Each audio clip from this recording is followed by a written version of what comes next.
আসসালামু আলাইকুম। আজকে আমাদের উদ্ভিদ শারীরতত্ত্ব লেকচারের উদ্ভিদ শারীরতত্ত্ব চ্যাপ্টারের হচ্ছে ষষ্ঠ লেকচার, লেকচার নাম্বার 6। এর আগের লেকচারে আমরা শেষ করছিলাম C3 চক্র বা কেলভিন চক্র পর্যন্ত। সালোক সংশ্লেষণ পড়তেছিলাম আমরা গত 3 ক্লাস ধরে। আজকে হচ্ছে সালোক সংশ্লেষণের শেষ ক্লাস এবং আজকে আমরা পড়ব কেলভিন চক্রের ব্যতিক্রম আছে একটা, সেটা হচ্ছে হ্যাচ ও স্ল্যাক চক্র। এই হ্যাচ স্ল্যাক চক্র এই নামকরণ করা হয়েছে মূলত বিজ্ঞানীদের নাম অনুসারে। হ্যাচ এবং স্ল্যাক এই দুইজন বিজ্ঞানী এই যে C4 গতিপথ বা এর আরেকটা নাম হচ্ছে ডাইকার্বক্সিলিক অ্যাসিড চক্র, এই চক্রগুলো আবিষ্কার করছিলেন। কই আবিষ্কার করছিলেন? প্রথম ইক্ষু উদ্ভিদে আবিষ্কার করছিলেন সম্পূর্ণভাবে। ইক্ষু উদ্ভিদে। ইক্ষু মানে কি? ইক্ষু মানে হচ্ছে আখ মেইনলি। তো এর অন্য নাম C4 চক্র কেন? C4 চক্র দেওয়া হয়েছে কারণ এই চক্রে যে বিক্রিয়াগুলো হয়, বিক্রিয়াগুলো হওয়ার মধ্যে প্রথম যে যৌগটা স্থায়ীভাবে তৈরি হয় বা তৈরি হওয়ার পরে স্থায়ী থাকে, সেই যৌগটা হচ্ছে আমাদের অক্সালো অ্যাসিটিক অ্যাসিড। এই অক্সালো অ্যাসিটিক অ্যাসিড এটা হচ্ছে 4 কার্বন বিশিষ্ট। আমরা ওই পাশে অক্সালো অ্যাসিটিক অ্যাসিডের সংকেত লিখছি অক্সালো অ্যাসিটিক অ্যাসিড। অক্সালো অ্যাসিটিক অ্যাসিড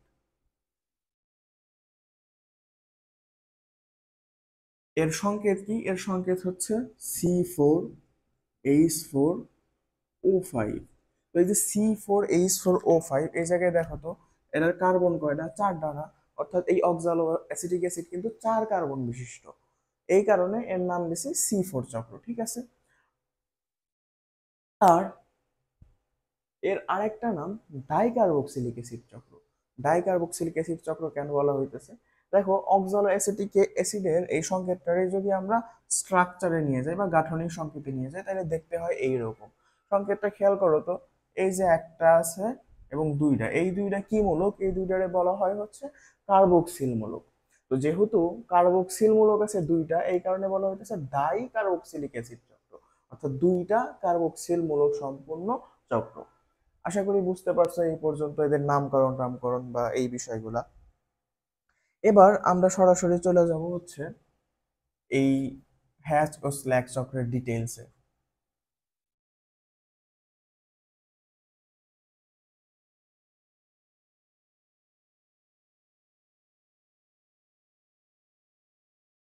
এখন এই হ্যাচ ও স্ল্যাক চক্র এর সাথে আমাদের যে এর আগের ক্লাসে পড়ছিলাম কেলভিন চক্র, এর দুইটার মধ্যে একটু সূক্ষ্ম ডিফারেন্স আছে।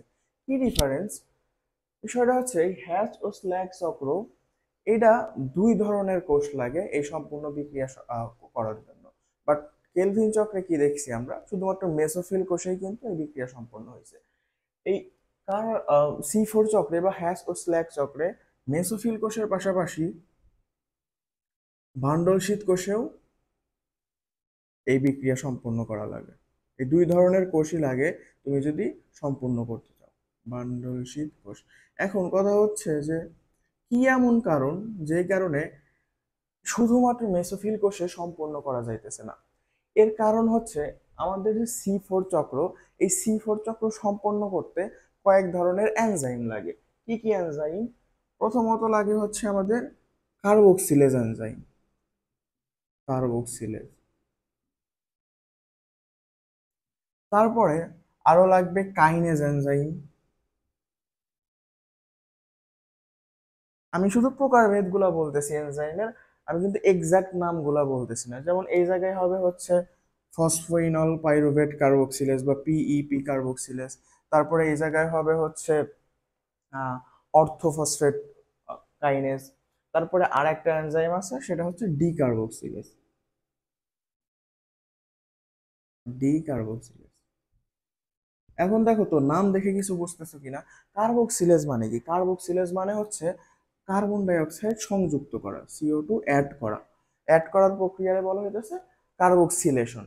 আর এই কার্বক্সিলেশন এনজাইমে যে হেল্প করতেছে তার নাম বলতেছি আমরা কার্বক্সিলেজ। আমরা কিন্তু এর আগে বারবার বলে আসছি যে কোনো কিছুর শেষে যদি ASE পাও, তার মানে সেটা হচ্ছে এনজাইম। এবং কোনো কিছুর শেষে যদি OSE পাও, তার মানে সেটা হচ্ছে আমাদের শর্করা। ঠিক আছে? এই জায়গায় দেখো কার্বক্সিলেজ, এই মানে হচ্ছে কার্বক্সিলেশন করা বা কার্বন ডাই অক্সাইড বা কার্বনের সংযোজন করা। তাহলে ডি কার্বক্সিলেজ মানে কি? ডি মানে হচ্ছে উল্টা করা, অর্থাৎ কার্বনের বিয়োজন করা, নেগেটিভ করা। এখন বলো তো একই সাথে একই কোষে কি দুই ধরনের এনজাইম থাকা পসিবল? যে কার্বক্সিলেজও থাকবে, তারপর ডি কার্বক্সিলেজও থাকবে? এটা তো সম্ভব না, না? যদি হইতো সম্ভব, তাহলে কিন্তু কোষের মধ্যে উল্টা পাল্টা বেঁচে যেত। একটা কার্বক্সিলেশন করতো, কার্বন ডাইঅক্সাইড যুক্ত করতো, আর একটা আবার ওইটারে আলাদা করে ফেলতো বা নেগেটিভ করে দিত। তাহলে কিন্তু আলটিমেটলি কোনো লাভ হইতো না, ঠিক না? এই কারণে এই যে কার্বক্সিলেজ এবং কাইনেজ, এই দুইটা এনজাইম থাকে হচ্ছে আমাদের মেসোফিল কোষে। এবং বান্ডল শীত কোষে কি থাকে? বান্ডল শীত কোষে থাকে হচ্ছে শুধু এই যে ডিকার্বক্সিলেজ এনজাইমটা। সো এই বিক্রিয়া সম্পন্ন করার জন্য এই তিন ধরনের এনজাইমের কাজ লাগবে, আর এই তিন ধরনের এনজাইম কাজ সম্পন্ন করতে হলে এই দুই ধরনের কোষে যাওয়া লাগবে আমাদের। সো বিক্রিয়ার কিছু অংশ সংঘটিত হবে মেসোফিল কোষে এবং কিছু অংশ সংঘটিত হবে বান্ডল শীত কোষে। আশা করি বুঝতে পারছো। তাহলে এখন আমরা এই চক্রটা দেখি, চক্রের কি কি বিক্রিয়া হইতেছে চক্রটা দেখি।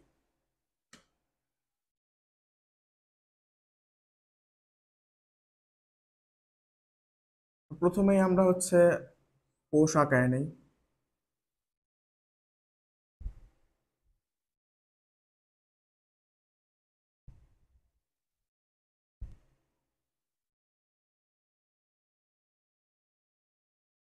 হচ্ছে দুইটা কোষ, এই দুইটা কোষের মধ্যে সংযোগ থাকবে, কি দিয়ে সংযোগ থাকবে? প্লাজমোডেজমাটা দিয়ে সংযোগ থাকবে। প্লাজমোডেজমাটা কি? দেখো এই জায়গায় প্লাজমোডেজমাটা কোন এরিয়াটা? প্লাজমোডেজমাটা হচ্ছে এই এরিয়াটা, এই ফাঁকা জায়গাটা। প্লাজমোডেজমাটা শব্দটারে যদি আমরা ভাঙি তাহলে কি রকম হবে দেখো। প্লাজমো, প্লাজমো কি থেকে আসছে? প্লাজমা থেকে। প্লাজমা মানে কি? এই যে সাইটোপ্লাজম বোঝাইতেছে এই জায়গা থেকে প্লাজম, এটা বুঝলাম হচ্ছে সাইটোপ্লাজম। তারপরে আসে হচ্ছে ডেজমা। ডেজমা শব্দের অর্থ হচ্ছে কানেকশন। আর আটা মানে হচ্ছে বেয়ার বা বহন করা। তাহলে এই দুইটা প্লাজমার মধ্যে যে কানেকশন বহন করতেছে তাহলে আমরা বলতেছি প্লাজমোডেজমাটা। এই দেখো এই দুই পাশে দুইটা কোষ, এই দুইটা কোষের মধ্যে যে যে মাঝখানের যে কানেকশন, এইটাই হচ্ছে মেইনলি প্লাজমোডেজমাটা। ঠিক আছে? তো এই দেখো কোষগুলা কিন্তু হচ্ছে আমি এক স্তর দিয়ে দিছি, বাট এগুলা কিন্তু দ্বিস্তরী হবে। আমরা কি জানি এই কোষ ঝিল্লিগুলো কি দ্বিস্তরী, ঠিক না? ফসফোলিপিড বাইলেয়ার থাকে, তো দ্বিস্তরী করে দেই। আর এমন কি চিত্র আবার খুবই বাজে হয়, তোমরা হাসাহাসি করো না।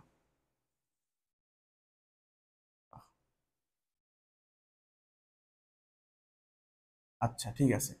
এখন এই চক্রের শুরুতেই আমাদের কোষের ভিতরে একটা জিনিস আগে থেকেই আছে। এই পাশের কোষটা হচ্ছে মেসোফিল কোষ, মেসোফিল, এবং এই পাশের কোষটা হচ্ছে বান্ডল শীত কোষ। নাও কোষের ভিতরে শুরু থেকে আমাদের কি আছে? শুরু থেকে আছে হচ্ছে ফসফোইনল পাইরুভিক অ্যাসিড বা পিইপি। লিখলাম আমরা ফসফোইনল, ফসফোইনল পাইরুভিক অ্যাসিড। এখন এই ফসফোইনল পাইরুভিক অ্যাসিডের সাথে যুক্ত হবে carbon die oxide. Carbon die oxide কই থেকে আসবে? বাইরে থেকে, বাতাস থেকে আসবে কার্বন ডাই অক্সাইড। এই carbon die oxide, carbon die oxide কি হিসাবে যুক্ত হবে? কার্বন ডাই অক্সাইড যুক্ত হবে হচ্ছে বাইকার্বনেট হিসাবে, HCO3- হিসাবে। কিভাবে? কার্বন ডাই অক্সাইড কোষের ভিতরে আসলো, কোষের ভিতরে আসার পরে কি যুক্ত করলো? পানির সাথে যুক্ত হলো, পানির সাথে যুক্ত হয়ে কি করলো? কার্বনিক অ্যাসিড তৈরি করলো, H2CO3। এখন কার্বনিক অ্যাসিড যেহেতু খুবই দুর্বল অ্যাসিড, এই কারণে এটা সাথে সাথে ভেঙে গিয়ে কি তৈরি করলো? H+ তৈরি করলো এবং বাইকার্বনেট আয়ন তৈরি করলো। এই বাইকার্বনেট আয়নটাই মূলত এই জায়গায় যুক্ত হইতেছে, এবং এই যে H+, এই H+ আয়নটা কিন্তু এই জায়গা থেকে অন্য কোনো একটা কাজে ব্যবহৃত হবে। ঠিক আছে? আশা করি এটা বুঝতে পারছো। এখন ফসফোইনল পাইরুভিক অ্যাসিড এর সাথে কার্বন ডাই অক্সাইড যুক্ত হওয়ার পরে এটা তৈরি করবে হচ্ছে আমাদের সেই বিখ্যাত অক্সালো অ্যাসিটিক অ্যাসিড, অক্সালো অ্যাসিটিক অ্যাসিড। কিভাবে তৈরি করলো দেখো, ফসফোইনল পাইরুভিক অ্যাসিড এই জায়গায় এটা কত কার্বন বিশিষ্ট ছিল? এটা ছিল হচ্ছে 3 কার্বন বিশিষ্ট। এর সাথে আমি একটা কার্বন ডাইঅক্সাইড যুক্ত করলাম, কার্বন ডাইঅক্সাইডের ভিতরে কার্বন আছে, এই কার্বন যুক্ত হওয়ার ফলে অক্সালো অ্যাসিটিক হলো 4 কার্বন বিশিষ্ট। এই 4 কার্বন বিশিষ্ট অক্সালো অ্যাসিটিক অ্যাসিডই কিন্তু প্রথম উৎপন্ন স্থায়ী পদার্থ, ঠিক না? ঠিক আছে। এখন দেখো তো এই জায়গায় আমি অক্সালো অ্যাসিটিক অ্যাসিডের সংকেত লিখছিলাম কিছুক্ষণ আগে। কি সংকেত? C4H4O5। এই জায়গায় দেখো তো কোনো জায়গায় কি ফসফেট আছে এই সংকেতের ভিতরে? কোনো জায়গায় ফসফেট নাই কিন্তু, বাট এই যে ফসফোইনল পাইরুভিক অ্যাসিড, এই জায়গায় কিন্তু নাম শুনেই বোঝা যাচ্ছে এই জায়গায় একটা ফসফেট আছে। তো এই জায়গায় ফসফেট আছে, এই জায়গায় ফসফেট নাই, তার মানে কি এই জায়গা থেকে ফসফেটটা বের হয়ে গেছে। ফসফেটটা কি হিসেবে বের হয়ে গেছে? ফসফেটটা বের হয়ে গেছে হচ্ছে HOPO4 3-। এই হিসাবে ফসফেটটা কিন্তু এই জায়গা থেকে বের হয়ে গেছে, ঠিক আছে। এখন এই অক্সালো অ্যাসিটিক অ্যাসিড যেটা, অক্সালো অ্যাসিটিক অ্যাসিড পরিণত হবে ম্যালিক অ্যাসিড অথবা অ্যাসপার্টিক অ্যাসিডে। কি অ্যাসিড? ম্যালিক অ্যাসিড অথবা অ্যাসপার্টিক অ্যাসিড।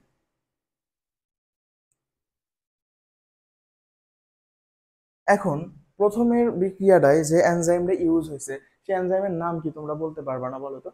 ফসফোইনল পাইরুভিক অ্যাসিডের সাথে আমরা কার্বক্সিলেশন করছি বা কার্বন ডাইঅক্সাইড যুক্ত করছি, তাহলে নামটা কি হবে? ফসফোইনল পাইরুভিক অ্যাসিড কার্বক্সিলেজ। অর্থাৎ ফসফোইনল পাইরুভিক অ্যাসিডের সাথে আমরা কার্বক্সিলেশন করছি বা কার্বন ডাইঅক্সাইড যুক্ত করছি। তাহলে এই জায়গায় কোন এনজাইম ইউজ হলো? আমাদের এই জায়গায় এনজাইম ইউজ হলো হচ্ছে কার্বক্সিলেজ। কার্বক্সিলেজ বা সম্পূর্ণ লিখবা হচ্ছে PEP কার্বক্সিলেজ। নাও এখন এই অক্সালো অ্যাসিটিক অ্যাসিড থেকে ম্যালিক অ্যাসিড বা অ্যাসপার্টিক অ্যাসিড যে তৈরি হইলো, এই জায়গায় একটা এনজাইম লাগবে, সেই এনজাইমের নাম হচ্ছে ডিহাইড্রোজিনেজ। ডিহাইড্রোজিনেজ। এখন বলো তো ডিহাইড্রোজিনেজ এনজাইম দিয়ে তুমি কি বুঝতেছো? ডি মানে কি? নাই করে দেওয়া। হাইড্রোজিনেজ, হাইড্রোজিনেজ মানে কি? হাইড্রোজেন সংযোগ করা, হাইড্রোজিনেশন। আমরা কি বলছিলাম? কার্বক্সিলেশন মানে কার্বন সংযোগ করা, তাহলে হাইড্রোক্সিলেশন মানে কি? হাইড্রোজেন সংযোগ করা বা হাইড্রোজিনেশন। সরি, হাইড্রোক্সিলেশন না, হাইড্রোজিনেশন মানে হচ্ছে হাইড্রোজেন সংযোগ করা। তাহলে ডিহাইড্রোজিনেশন মানে কি? হাইড্রোজেন বিচ্ছিন্ন করা। এখন এই জায়গায় অক্সালো অ্যাসিটিক অ্যাসিডের সংকেত ছিল এইটা, বাট আমরা যদি ম্যালিক অ্যাসিডের সংকেত দেখি, ম্যালিক অ্যাসিডের সংকেত হচ্ছে C4H6O5। দুইটার মধ্যে পার্থক্য কি? পার্থক্য হচ্ছে যে হাইড্রোজেন এই জায়গায় আছে 4টা, এই জায়গায় আছে 6টা। তার মানে কি এই জায়গায় তোমার 4টা থেকে 6টা করা লাগবে। সিম্পলি যদি তুমি চিন্তা করো যে এই জায়গায় 4টা হাইড্রোজেন ছিল, এই জায়গায় 6টা হাইড্রোজেন লাগবে। তাইলে এখন তোমার যদি আমি একটা কোশ্চেন করি যে এই জায়গায় ছিল 4টা হাইড্রোজেন, 4টা হাইড্রোজেন এর সংকেতে, এই জায়গায় আছে হচ্ছে 6টা হাইড্রোজেন, তাইলে এ জায়গায় হাইড্রোজেন সংযুক্ত করা লাগতো না? 4-এর সাথে যদি 2টা হাইড্রোজেন সংযুক্ত করি তাইলেই তো হচ্ছে 6টা হাইড্রোজেন হইতো। সিম্পলি যদি চিন্তা করো, তাইলে এই জায়গায় ডিহাইড্রোজিনেজ এনজাইম কেন? এই জায়গায় তো হাইড্রোজিনেজ এনজাইম হওয়ার কথা ছিল, ঠিক না? বাট বিষয়টা হচ্ছে এই জায়গায় যে ঘটনা ঘটে সেটা হচ্ছে যে NADPH প্লাস H প্লাস এটা ভাঙে। সরি, আচ্ছা, এটা হচ্ছে তোমরা কল্পনা করো যে কোষের ভিতরেই হইতেছে। আমার ইটা বেশি হয়ে গেছে, ছোট হয়ে গেছে, আর একটু বড় করে দেই ব্যারিয়ারটা।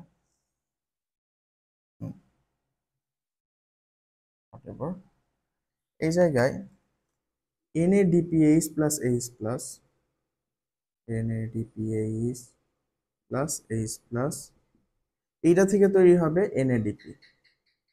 তাহলে এই জায়গায় এই যে এইচ আর এইচ প্লাস, এই দুইটা হাইড্রোজেন, এই দুইটা হাইড্রোজেন এই জায়গায় যুক্ত হবে, যুক্ত হয়ে 6 হাইড্রোজেন হবে। যেহেতু এই যে NADPH প্লাস এইচ প্লাস বা বিজারিত NADPH, বিজারিত NADPH যেহেতু হাইড্রোজেন সরানো হইতেছে, এই কারণে এটারে বলা হইতেছে হচ্ছে ডিহাইড্রোজিনেজ এনজাইম। বুঝতে পারছো? দেখো হাইড্রোজেন এই জায়গা থেকে সরানো হইতেছে, নট এই জায়গা থেকে।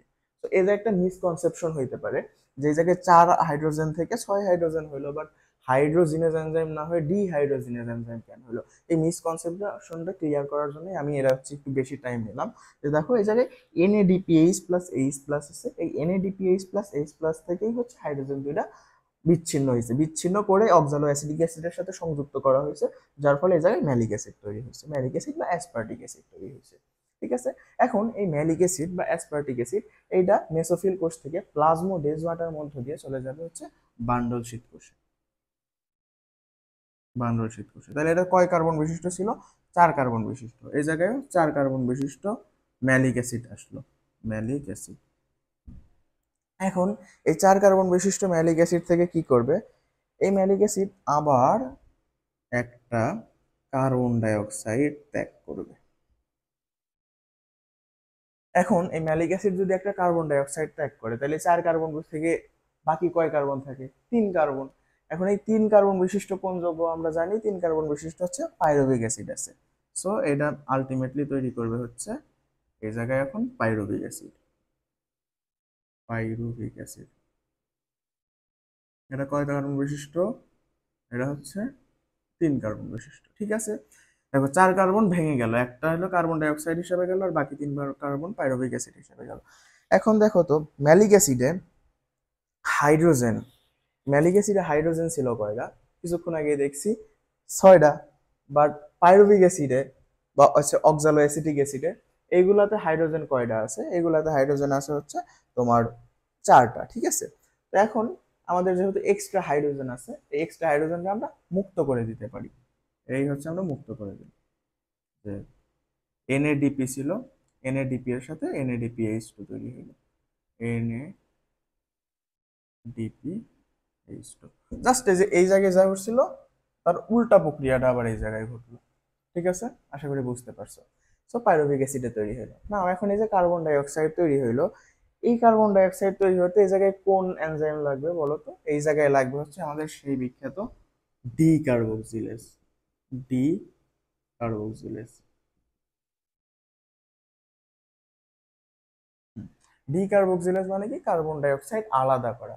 এই যে কার্বক্সিলেশন হয়েছিল এই জায়গায়, এর জাস্ট সম্পূর্ণ উল্টা প্রক্রিয়াটা ঘটলো হচ্ছে এই ডিকার্বক্সিলেজ। ঠিক আছে, এখন এই যে পাইরুভিক অ্যাসিড, এই পাইরুভিক অ্যাসিড আবার চলে আসবে মেসোফিল কোষে এবং ফসফোরিনাল পাইরুভেটটা তৈরি হবে। যেহেতু পাইরুভিক অ্যাসিড ছিল, এর জায়গায় কোনো হচ্ছে ফসফেট ছিল না, তো এখন ফসফেট যুক্ত করা লাগবে। কিভাবে ফসফেট যুক্ত করবো? একটা এটিপির ফসফোরাইলেশন করলে কিন্তু ফসফেট তৈরি হয়ে যাবে। একটা এটিপি এটা থেকে ভাঙলো, এডিপি হইলো এবং একটা ফসফেটের জায়গায় যুক্ত হইলো। দেখো এটিপি মানে কি? অ্যাডিনোসিন ট্রাইফসফেট, মানে 3টা ফসফেট আছে। এখন এটারে ভাঙলা তুমি, ভেঙে এডিপি তৈরি করলে এই জায়গায় কয়টা ফসফেট আছে? অ্যাডিনোসিন ডাইফসফেট, মানে 2টা ফসফেট আছে। তাহলে 3 থেকে 2 হলো, আর একটা এক্সট্রা ফসফেট থেকে গেল না? ওই একটা এক্সট্রা ফসফেটই এই পাইরুভিক অ্যাসিডের সাথে যুক্ত হবে, হয়ে ফসফোইনল পাইরুভিক অ্যাসিড তৈরি করবে। নাও দ্য থিং ইজ, এই জায়গায় কোন এনজাইম ইউজ করবে বলো তো? এই জায়গায় ইউজ হবে হচ্ছে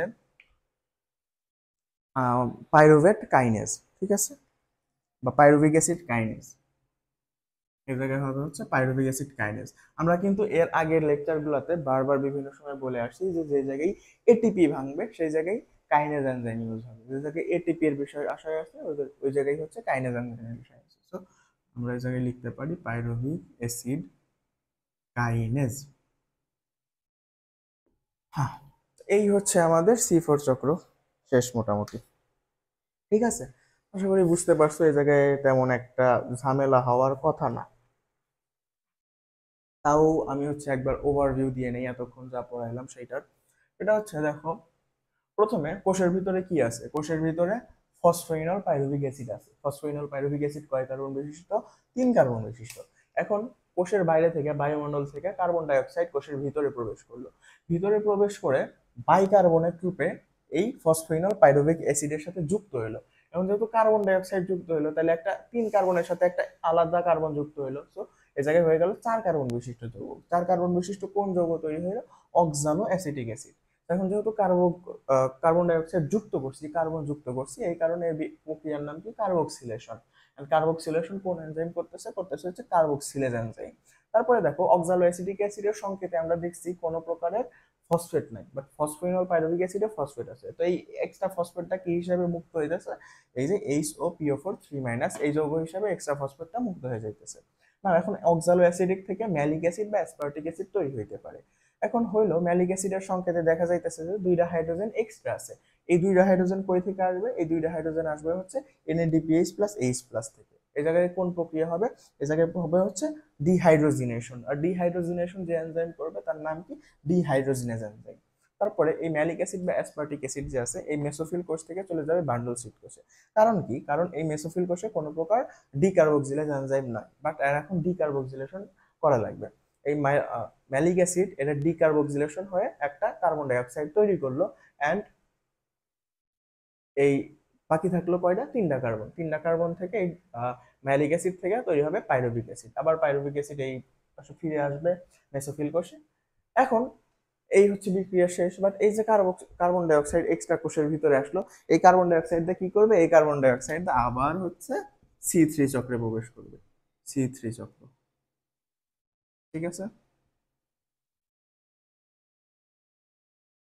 এই CO2 এই C3 চক্রে প্রবেশ করলো, এই জায়গা থেকে আবার গ্লুকোজ উৎপন্ন করবে সে।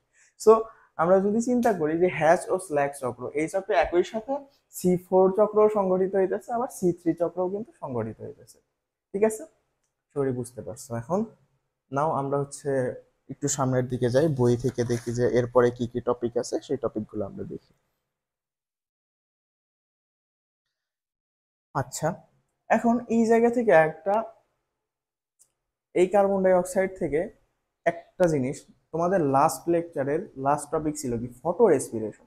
ফটো রেসপিরেশন কেন হইতেছিল? একটা সময় কোষের ভিতরে কার্বন ডাই অক্সাইডের অভাব দেখা দিতেছিল, যে কারণে সেটা অক্সিজেন ইউজ করে ফটোসিনথেসিসের ক্ষেত্রে হচ্ছে তোমার ফটো রেসপিরেশন করতেছিল, ঠিক আছে? বাট এই জায়গায় দেখো অনবরত কিন্তু কার্বন ডাই অক্সাইড কোষের ভিতরে তৈরি হইতেছে, ম্যালিক অ্যাসিড ভেঙে কার্বন ডাই অক্সাইড তৈরি হইতেছে, পাইরুভিক অ্যাসিড তৈরি হইতেছে। তো এই জায়গায় কি কোষের ভিতরে কোনো কার্বন ডাই অক্সাইডের ঘাটতি তৈরি হওয়ার সম্ভাবনা আছে? অবশ্যই না। এই জায়গায় কোষের ভিতরে কোনো কার্বন ডাই অক্সাইডের ঘাটতি তৈরি হইতে পারে না। তো এই জায়গায় ফটো রেসপিরেশন হবে না। ফটো রেসপিরেশন হবে হচ্ছে C3 চক্রে, C4 চক্রে কোনো ফটো রেসপিরেশন হবে না, ঠিক আছে? আচ্ছা, চলো আমরা নেক্সট টপিকের দিকে আগাই। আজকে হাত অনেক গুটায় রাখতেছি, খেয়াল করছো হয়তো, কারণ হচ্ছে হাতের এই জায়গায় অনেক ব্যথা করতেছে। জিমে যায় হচ্ছে একটু বেশি ওয়েট নিয়ে ফেলছিলাম, যে কারণে হাত অনেক ব্যথা করতেছে। সো তাও ক্লাস রেকর্ড করা লাগতেছে, কি আর করার। চলো ক্লাস রেকর্ড করি।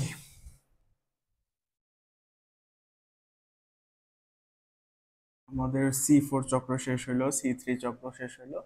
তো এখন মোটামুটি আমরা কিন্তু টেকনিক্যালে বলতে পারি যে আমাদের সালোক সংশ্লেষণ অনেকটাই, মানে 90% শেষ হয়ে গেছে। এখন অল্প একটি জিনিস বাদ আছে, তার মধ্যে একটা হচ্ছে এই C4 চক্রের গতিপথ। C4 চক্র এর গতিপথ, এই C4 চক্রেও তিনটা গতিপথ সম্পন্ন হইতে পারে। তিনটা গতিপথ কিসের উপর ভিত্তি করে সম্পন্ন হইতে পারে? গতিপথ আছে হচ্ছে তিনটা, এটা আমরা শিওর হইলাম। এখন কিসের উপরে ভিত্তি করে সংগঠিত হইতে পারে? দেখো তো, আমরা প্রথমে যদি চিন্তা করি যে বান্ডল শীত কোষের কথা চিন্তা করো, যে বান্ডল শীত কোষে যে আমাদের 4 কার্বন বিশিষ্ট যৌগ স্থানান্তর হইতেছে, এই জায়গায় কি কি যৌগ স্থানান্তর হইতে পারে? এক ম্যালিক অ্যাসিড স্থানান্তর হইতে পারে, কিংবা অ্যাসপার্টিক অ্যাসিড স্থানান্তর হইতে পারে। কিছু কিছু ক্ষেত্রে হয়তো দেখা যাবে যে অক্সালো অ্যাসিটিক অ্যাসিডও সরাসরি স্থানান্তর হয়ে গেছে, ঠিক না? তো এই যে স্থানান্তর করলো, কোন অ্যাসিডটা বা কোন যৌগটা স্থানান্তরিত হইলো তার উপর ভিত্তি করে একটা প্রকারভেদ। কি প্রকারভেদ তাইলে? তাইলে হচ্ছে বান্ডল শীত কোষে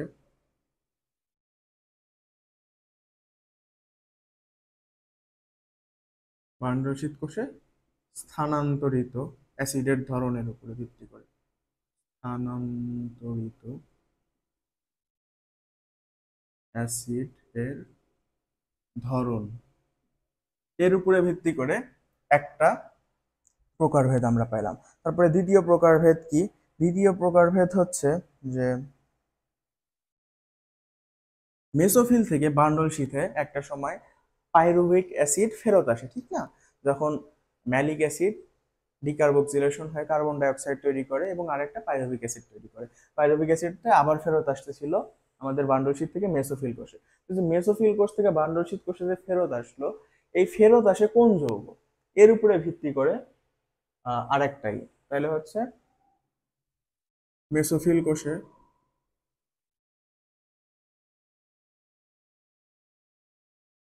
ফেরত আসা যৌগের উপর ভিত্তি করে।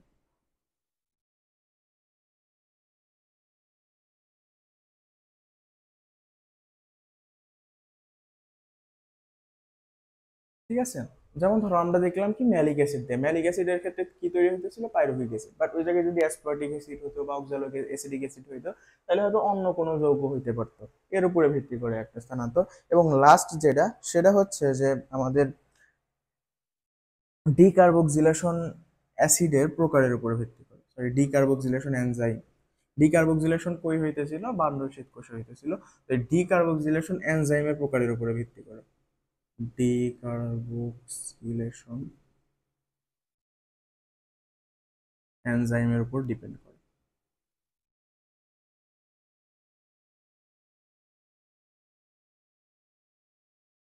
তো এই তিনটা ভিত্তিতে তিন ধরনের গতিপথ প্রস্তাবনা দেওয়া হয়েছে। এখন তিন ধরনের গতিপথ কি কি? প্রথম গতিপথ হচ্ছে আমাদের এনএডিপি ম্যালিক এনজাইম প্রকার। কি এক নম্বরে আছে হচ্ছে এনএডিপি ম্যালিক এনজাইম।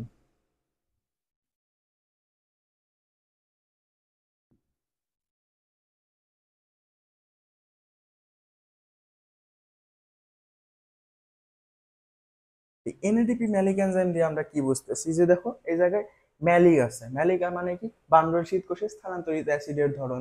তাহলে কোন অ্যাসিড স্থানান্তরিত হয়েছে, এই জায়গায় ম্যালিক স্থানান্তরিত হয়েছে। তারপরে এনএডিপি ম্যালিক এনজাইম এর আরেকটা কাজ বোঝা যাইতেছে এই জায়গা থেকে কিভাবে, যে আহ, আমাদের যে শক্তি লাগলো, ঠিক না, এনএডিপি থেকে এনএডিপি এইচ প্লাস তৈরি করা লাগলো। তার মানে কি এই জায়গায় কিন্তু বেশ কিছু শক্তি লাগছে। এই শক্তিগুলা কই থেকে আসবে, এই শক্তিগুলা আসবে হচ্ছে এই এনএডিপি ম্যালিক এনজাইম এর থেকে, এই এনজাইম থেকে শক্তিগুলো আসবে। এই হচ্ছে ডিপেন্ড করতে, মানে বুঝাইতে চাইতেছে এনএডিপি ম্যালিক এনজাইম দিয়ে। এখন এই যে এনএডিপি ম্যালিক এনজাইম এরা কোন কোন উদ্ভিদে হয়, সেটা হচ্ছে ভুট্টা, ইক্ষু, শালগম, এটা আসলে কোন জিনিস আমিও জানি না, বাট আরেকটা হচ্ছে ক্র্যাব ঘাস। সো এগুলা কিন্তু এমসিকিউ এর জন্য অনেক ইম্পর্টেন্ট, মনে রাখা লাগবে। এখন তুমি কিভাবে মনে রাখবা এটা তোমার ব্যাপার। তুমি কোনো গল্পে ইউজ করতে পারো, কোনো ছন্দে ইউজ করতে পারো, বা কোনো মানে ট্রিক্স ইউজ করতে পারো, এটা সম্পূর্ণ তোমার ব্যাপার। ভুট্টা, ইকো, শালগাম, ক্র্যাব ঘাস। ঠিক আছে। অনেকেই হচ্ছে অনেক ছন্দ ইউজ করে, আমার ফ্রেন্ডরা ইউজ করতে একটা, সেটা ছিল মেবি যে হচ্ছে ভিক্ষুক, ভিক্ষুক ক্রাশ খায়। তোমরা অনেকেই তো ক্রাশ খাও এখন না, ঠিক সেরকম মেয়ে দেখলে ফিদা হয়ে যাও। এই যে ভুট্টা, এই যে ভিক্ষুকের ভি থেকে আসছে ভুট্টা, আর ইক্ষু, এটা বোঝা যাইতেছে ভিক্ষুকেরই শেষ অংশ থেকে আসছে ইক্ষু। আর ক্রাশ দিয়ে বোঝাইতে হচ্ছে ক্র্যাব ঘাস, আর দন্তেশ্ব দিয়ে হচ্ছে শালগাম। ক্রাতে হচ্ছে ক্র্যাব ঘাস, দন্তের সাথে শালগাম। এরকম করে অনেকে মনে রাখতে, তোমরা চাইলে এটা দিয়ে মনে রাখতে পারো, কিংবা অনেক এর থেকে আরো ভালো কোনো কিছু দিয়ে মনে রাখতে পারো, কিংবা খারাপ কিছু দিয়েও মনে রাখতে পারো, সেটা সম্পূর্ণ তোমাদের উপর ডিপেন্ড করে। তারপরে হচ্ছে এনএডি ম্যালিক এনজাইম প্রকার।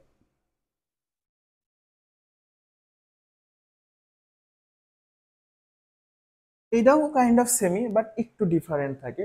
এখন বিষয়টা হচ্ছে যে এই বিষয়গুলা অনেক হায়ার লেভেলের স্টাডির পড়াশোনা, আমাদের জাস্ট এর নাম জানলেই হবে। তুমি যদি সিম্পলি এনএডিপি ম্যালিক এনজাইম লিখে সার্চ দাও, তাহলে তোমার কাছে মোটামুটি হচ্ছে কয়েক পাতার একটা রিসার্চ পেপারে চলে আসবে, গুগলে লিঙ্ক চলে আসবে, বুঝছো। তো এগুলো আসলে অনেক হায়ার বিষয় আসে, এগুলো আমাদের খুব একটা জানা লাগবে না। জাস্ট হালকা পাতলা আইডিয়া রাখো যে কিসের ভিত্তিতে করা হইতেছে, এর উদাহরণ কি, এইগুলাই বইয়ে যেটুকু আছে সেটুকুই লাগবে। এর এখন এনএডি ম্যালিক এনজাইম এর প্রকারভেদে কি আছে, যে মিল্লাত, মিল্লাত উদ্ভিদ, চীনা উদ্ভিদ এবং কাউন উদ্ভিদ। মিল্লাত, চীনা, কাউন, এই তিনটা হচ্ছে এনএডি ম্যালিক এনজাইম প্রকার। এরা কি দিয়ে মনে রাখতে পারো, এটা মনে রাখতে পারো হচ্ছে মিচকা শয়তান দিয়ে। এ, মিচকা শয়তান। তো মিতে হচ্ছে মিল্লাত, চতে চীনা, আর কাতে কাউন। ঠিক আছে। দেখো এরা এমন না যে তোমাদের সবারই ভাল লাগবে, আমারও একটা টাইমে ভাল লাগতো না এরকম ছন্দ টন্দ, এখনো ভাল লাগে না। বাট সামহাও দেখো মনে আছে, এটা কিন্তু হচ্ছে আমি পড়ছিলাম আমার অ্যাডমিশন টাইমে, ক্লাসে হচ্ছে কোচিং এর ক্লাসে ভাই বলছিল, বাট ওটা শুনে কিন্তু স্টিল নাও মনে আছে। সো আমাদের আলটিমেট গোল কি, মনে রাখা, পরীক্ষায় অ্যান্সার করতে পারা। সো যত ক্রিঞ্জি হোক ছন্দ টন্দ, যদি তোমার মনে থাকে ওটা মনে রাখবে, বুঝছো? তারপরে আছে হচ্ছে 3 নাম্বার বা ডিকার্বক্সিলেশন এনজাইমের ধরনের ভিত্তিতে, এটা খুব সুন্দর নাম। 3 নাম্বার হচ্ছে এনজাইমটার নাম হচ্ছে ফসফোইনল পাইরুভেট কার্বক্সিকাইনেজ। ফসফোইনল পাইরুভেট কার্বক্সিকাইনেজ, বিশাল নাম। এর নাম দেখলে বুঝবা এই যে একটাই আছে, সেটা হচ্ছে গিনি ঘাস। গিনি ঘাস এর উদাহরণ, ঠিক আছে? তো এই হচ্ছে আমাদের C3 চক্রের যে 3টা গতিপথ ছিল, এই 3টা গতিপথের আলটিমেটলি আমাদের যেটুক লাগবে ওইটুক, যে এরা কিসের উপরে ভিত্তি করে গতিপথগুলো দেওয়া হয়েছে, সেটা হচ্ছে বান্ডল শীত কোষে যে অ্যাসিডটা স্থানান্তরিত হইতেছে তার ধরনের উপর ভিত্তি করে, তারপরে আবার বান্ডল শীত থেকে মেসোফিলে যেটা ফেরত যাচ্ছে তার উপরে ভিত্তি করে, এবং লাস্ট অফ অল বান্ডল শীত কোষে ডিকার্বক্সিলেশন যে হচ্ছে, এই ডিকার্বক্সিলেশন হওয়ার সময় ডিকার্বক্সিলেজ এনজাইম নামে একটি এনজাইম ইউজ হইতেছে। তো এই এনজাইম, এটা হচ্ছে একটা এনজাইমের ধরন ডিকার্বক্সিলেজ। এই এনজাইমের ভিতরে তো অনেক প্রকার আছে, কিংবা হচ্ছে অনেক উদাহরণ আছে। এই উদাহরণগুলোর উপরে ভিত্তি করে বা এনজাইমের প্রকারের উপরে ভিত্তি করে যাই বলো না কেন, তো এটা কি ফসফোরিনল পাইরুভেট কার্বক্সিকাইনেজ এই এনজাইম। ঠিক আছে, আশা করি এই পর্যন্ত বুঝতে পারছো, এই পর্যন্ত বুঝলেই হবে। তো চলো এখন আমরা হচ্ছে নেক্সট টপিকে যাই। নেক্সট টপিক হচ্ছে C4 উদ্ভিদ এবং C3 উদ্ভিদের পার্থক্য। দেখো আমরা কিন্তু এটা পড়তেছি না যে C3 চক্র এবং C4 চক্রের মধ্যে পার্থক্য, আমরা পড়তেছি যে উদ্ভিদগুলাতে হয় সেই উদ্ভিদগুলোর মধ্যে পার্থক্য। ঠিক আছে, চলো আমরা হচ্ছে প্রথমে দুটা সলভ করে নেই। এইগুলো কিন্তু ইয়েতে আসে রে, সিকিউ তে লাগে, তো শুধু শুধু পড়াইতেছি না কিন্তু, MCQ তেও লাগবে। বিশেষ করে মেডিকেল ভর্তি পরীক্ষা যখন দিবা, এই চ্যাপ্টারের এই শখগুলো অনেক বেশি ইম্পর্টেন্ট। তো শখ করে নিলাম আমরা। এই পাশে হচ্ছে C3 উদ্ভিদ, এদের বৈশিষ্ট্য লিখবো, এবং এই পাশে হচ্ছে C4 উদ্ভিদ। তো প্রথম বৈশিষ্ট্যই হচ্ছে টেম্পারেচার। টেম্পারেচারের পার্থক্য কি, যে C3 উদ্ভিদ খুব বেশি তাপমাত্রায় কাজ করতে পারে না, সেই জন্য কি লাগবে, লো টেম্পারেচার লাগবে। বাট আমরা যদি C4 উদ্ভিদের কথা বলি, C4 উদ্ভিদ অনেক হাই টেম্পারেচারেও মানায় নিতে পারে, মারা যায় না। ঠিক আছে, এই হচ্ছে প্রথম পার্থক্য। 2 নম্বর পার্থক্য কি, 2 নম্বর পার্থক্য হচ্ছে ক্র্যানজ অ্যানাটমি। এই জায়গায় C3 উদ্ভিদে কোনো ক্র্যানজ অ্যানাটমি নাই, বাট C4 উদ্ভিদের ক্ষেত্রে ক্র্যানজ অ্যানাটমি দেখা যায়। এখন কোশ্চেন আসে হচ্ছে ক্র্যানজ অ্যানাটমি কি, সেটা আমাদের জানা লাগবে, ঠিক না? ক্র্যানজ অ্যানাটমি নাই, এবং C4 উদ্ভিদে ক্র্যানজ অ্যানাটমি আছে। ক্র্যানজ অ্যানাটমি বলতে বোঝানো হয় হচ্ছে যে আমরা C4 উদ্ভিদের ক্ষেত্রে কি দেখলাম, 2 ধরনের কোষ লাগে, একটা হচ্ছে বান্ডল শীত কোষ এবং আরেকটা হচ্ছে মেসোফিল কোষ। তো ক্র্যানজ অ্যানাটমির ক্ষেত্রে দেখা যায় কি, যে সাপোজ এরা হচ্ছে একটা বান্ডল শীত কোষ, এর ভিতরে জাইলেম আছে, ফ্লোয়েম আছে, আমরা লিখলাম জাস্ট, আঁকাইলাম না। ফ্লোয়েম, ভেসেল, প্যারেনকাইমা, বিভিন্ন কোষ আছে, এবং এর চারপাশ দিয়ে হচ্ছে এগুলো বান্ডল শীত কোষ। এই পুরাটা মিলে আমরা বলতে পারি এটা হচ্ছে একটা বান্ডল শীত কোষ।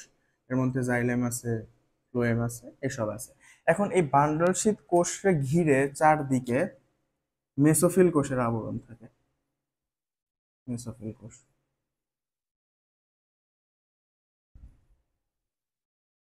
সেই বান্ডল শীত কোষকে ঘিরে যে মেসোফিল কোষের আবরণ, এটারই বলা হইতেছে হচ্ছে ক্র্যানজ অ্যানাটমি। এখন এই ক্র্যানজ অ্যানাটমি থাকার সুবিধা কি বলতো, এই দেখো এই জায়গায় এই বাইরের মেসোফিলের সাথে ভিতরের বান্ডল শীতের একটা কানেকশন তৈরি হয়েছে। এই কানেকশনের কারণেই কিন্তু এরা একে অপরের সাথে যে অ্যাসিড গুলা, অর্থাৎ পাইরুভিক অ্যাসিড কিংবা malic acid, অক্সালো acetic acid, aspartic acid, এইগুলো একে অপরের সাথে বিনিময় করতে পারতেছে। বিনিময় করতে পারতেছে তার পেছনে কারণ কি, কারণ এদের ক্র্যানজ অ্যানাটমি আছে, অর্থাৎ এদের যে বান্ডল শীত কোষ, এই বান্ডল শীত কোষকে ঘিরে অনেক মেসোফিল কোষের আবরণ আছে। ঠিক আছে, ক্র্যানজ অ্যানাটমি নাই, এটার এটার ক্র্যানজ অ্যানাটমি আছে। এর কি থাকার প্রয়োজন আছে? এর ক্র্যানজ অ্যানাটমি থাকার তো প্রয়োজন নাই, কারণ এর ভিতরে কি C3 চক্র হয়, C3 চক্র সম্পূর্ণ মেসোফিল কোষেই হইতেছে, এর তো অন্য বাইরের কোষে যাওয়া লাগবেই না। তারপরে ক্লোরোপ্লাস্টের প্রকার। ক্লোরোপ্লাস্টের প্রকার হচ্ছে, এই জায়গায় যেহেতু কোষই একটা মেসোফিল কোষ, তো ক্লোরোপ্লাস্ট গুলো একই ধরনের ক্লোরোপ্লাস্ট। বাট এই জায়গায় যদি চিন্তা করো, এর যেহেতু দুই ধরনের কোষ, মেসোফিল কোষ এবং বান্ডল শীত কোষ, দুই ধরনের কোষে দুই ধরনের ক্লোরোপ্লাস্ট থাকবে। আমি প্রথমে লিখি হচ্ছে মেসোফিল এবং বান্ডল শীত। আর মেসোফিল কোষে থাকে হচ্ছে যে ঘ্রাণাযুক্ত ক্লোরোপ্লাস্ট,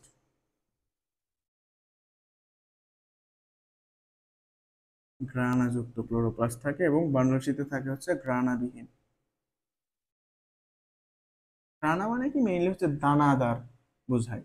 অর্থাৎ মেসোফিল কোষের যে ক্রোমোজোম, সরি, ক্লোরোফিল গুলো আছে ওগুলো হচ্ছে দানাদার, এবং বান্ডল শীত কোষে হচ্ছে দানাবিহীন বা গ্রানাবিহীন ক্লোরোপ্লাস্ট থাকে। 4 নম্বর, 4 নম্বরে কি আছে? 4 নম্বরে আছে হচ্ছে আমাদের কার্বন ডাই অক্সাইডের ঘনত্ব। এখন এই কার্বন ডাই অক্সাইডের ঘনত্ব যদি 50 থেকে 150 ppm এর মধ্যে থাকে, ppm মানে হচ্ছে পার্টস পার মিলিয়ন, এটা তোমরা কেমিস্ট্রিতে পড়বা। তো 50 থেকে 150 ppm এর মধ্যে যদি এর কার্বন ডাই অক্সাইডের ঘনত্ব থাকে, তাইলে এটা ঠিকঠাক মতো চলতে পারে, CO2 ঘনত্ব। এর 50-এর যদি কম হয় কিংবা 150-এর যদি বেশি হয়, তাইলে এই জায়গায় সালোক সংশ্লেষণ ঠিকঠাক ভাবে হইতে পারে না। বাট C4 উদ্ভিদের কথা যদি চিন্তা করো, এদের মাত্র 0.10 ppm থেকে শুরু করে 10 ppm পর্যন্ত খুব ভালোভাবে কাজ চলে। অর্থাৎ কোনো জায়গায় যদি কার্বন ডাই অক্সাইডের ঘনত্ব অনেক বেশি কম হয়, তাহলে সে জায়গায় আমাদের C4 উদ্ভিদগুলো কাজ করতে পারবে, সালোক সংশ্লেষণ করতে পারবে। বাট C3 উদ্ভিদগুলা যদি কার্বন ডাই অক্সাইডের ঘনত্ব কম হয়, তাহলে কাজ করতে পারবে না। এটা অবশ্যই একটা C3 উদ্ভিদের জন্য ডিমেরিট, ঠিক না? তারপরে 5 নম্বরে কি আছে? 5 নম্বর হচ্ছে আমরা সালোক সংশ্লেষণের হার বলতে পারি। হার, এখন সালোক সংশ্লেষণের হার কোন জায়গায় বেশি হবে, কোন জায়গায় কম হবে, তোমরা একটু চিন্তা করে বলো তো। এই জায়গায় দেখো, কার্বন ডাই অক্সাইডের ঘনত্ব কমে গেলে সালোক সংশ্লেষণ ঠিকভাবে হইতে পারতেছে না। বাট এই জায়গায় কার্বন ডাই অক্সাইডের ঘনত্ব যদি অনেক কমেও যায়, তাও কিন্তু সালোক সংশ্লেষণ ঠিকভাবে হইতে পারতেছে। তারপরে C3 উদ্ভিদের ক্ষেত্রে চিন্তা করো যে কোষের ভিতরে কোনো প্রকার কি কার্বন ডাই অক্সাইড তৈরি হইতেছিল না। বাট C4 উদ্ভিদের ক্ষেত্রে কিন্তু কার্বন ডাই অক্সাইড তৈরি হইতেছিল বান্ডল শীত কোষে, ঠিক না? হচ্ছে ম্যালিক অ্যাসিড ভেঙে কার্বন ডাই অক্সাইড তৈরি করতেছিল ডিকার্বক্সিলেশনে। তো যেহেতু কার্বন ডাই অক্সাইডের সাইমultaneous সাপ্লাই থাকতেছে, সব সময় কন্টিনিউয়াস সাপ্লাই থাকতেছে, এই কারণে এই জায়গায় কিন্তু সালোক সংশ্লেষণের হার বেশি হবে, সবসময় সালোক সংশ্লেষণ চলতে পারবে, হার বেশি, সালোক সংশ্লেষণের হার বেশি। আর এই জায়গায় হচ্ছে হার কম, ঠিক আছে? এই তো মোটামুটি। এখন অক্সিজেনের উপস্থিতি। অক্সিজেনের উপস্থিতি কি, যে ধরো যদি যে পরিমাণ অক্সিজেন থাকার কথা তার থেকে 1% প্লাস মাইনাস হয় অক্সিজেনের, তাহলে এই জায়গায় সালোক সংশ্লেষণ ঠিকভাবে হইতে পারে না। বাট এই জায়গায় যদি একটা নির্দিষ্ট পরিমাণের অক্সিজেন কম বেশি হয় স্বাভাবিক অবস্থানের থেকে, যে ধরো 20% থাকার কথা অক্সিজেন হয়ে গেছে হচ্ছে 22%, তাইলে এই C3 উদ্ভিদের সালোক সংশ্লেষণ ঠিকঠাক ভাবে চলতে পারবে না। বাট যদি C4 উদ্ভিদের ক্ষেত্রে এরকম হয় যে 22% হয়ে গেছে বা 18% হয়ে গেছে, কমছে বাড়ছে, তাহলে এগুলো কোনো এফেক্টই পড়ে না, ঠিক আছে? সো এই কারণে হচ্ছে এক জায়গায় হার বেশি এবং আরেক জায়গায় হার কম, এই তো। এখন এরা বললাম হচ্ছে C3 উদ্ভিদের পার্থক্য এবং C4 উদ্ভিদ, এই দুইটা উদ্ভিদের মধ্যে পার্থক্য। এখন পড়া লাগবে হচ্ছে যে কেলভিন চক্র এবং আমাদের যে হ্যাসল্যাক চক্র, অর্থাৎ C3 চক্র এবং C4 চক্রের মধ্যে পার্থক্য, দুইটাই কিন্তু ইম্পর্টেন্ট।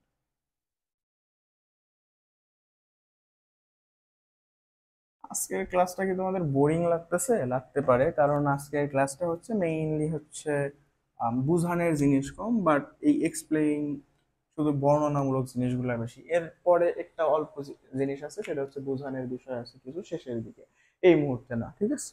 তো C3 উদ্ভিদ না, এখন C3 চক্র, C3 চক্র এবং C4 চক্র।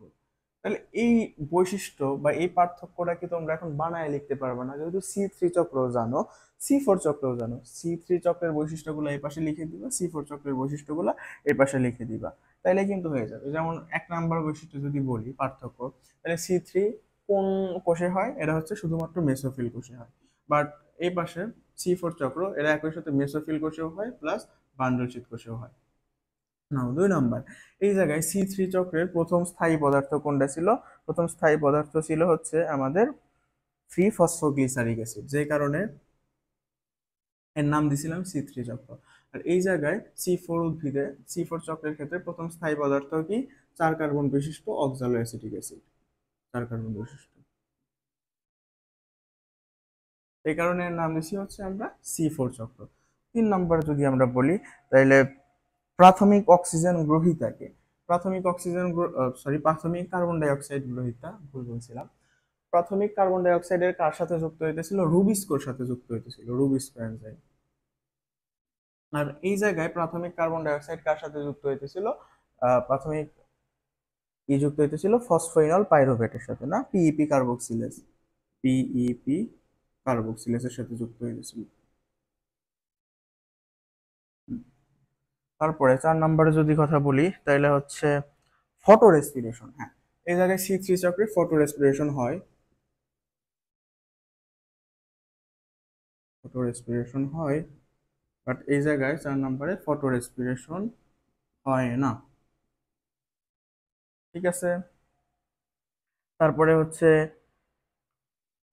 টেম্পারেচারের কথা যদি বলি, যে এটা অনেক কম টেম্পারেচার লাগে, 10 ডিগ্রি সেলসিয়াস থেকে 25 ডিগ্রি সেলসিয়াসের মধ্যে এটা ঠিকঠাকভাবে কাজ করতে পারে।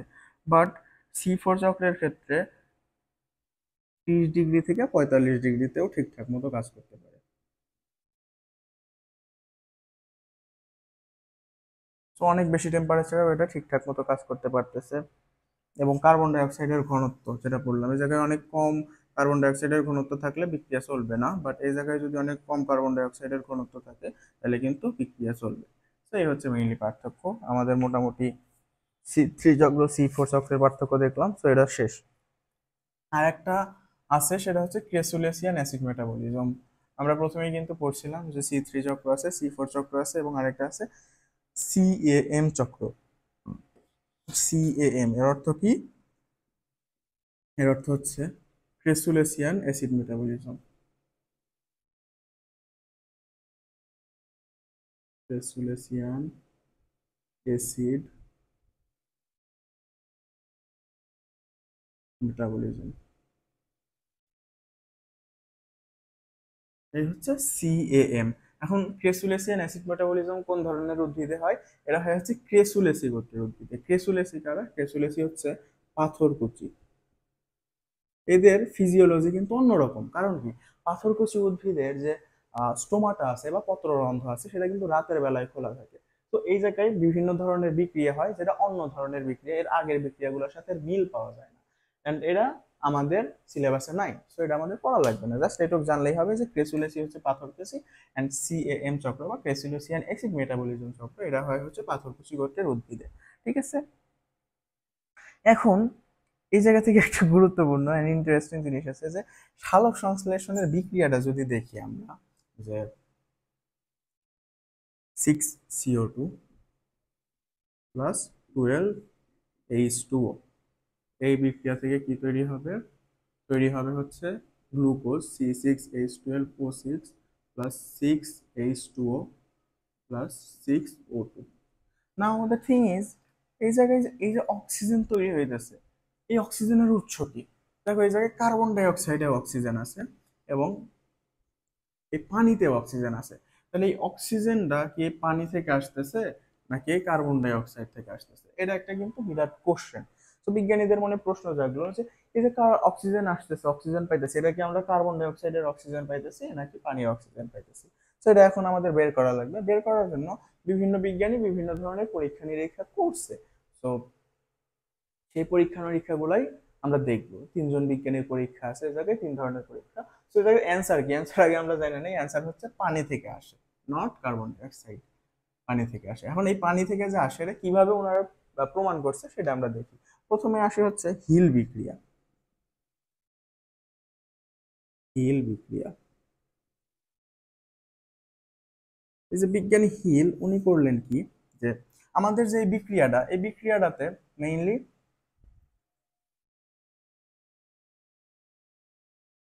হ্যাঁ মেইনলি যে কার্বন ডাই অক্সাইড, এই কার্বন ডাই অক্সাইড কি হিসাবে কাজ করতেছে?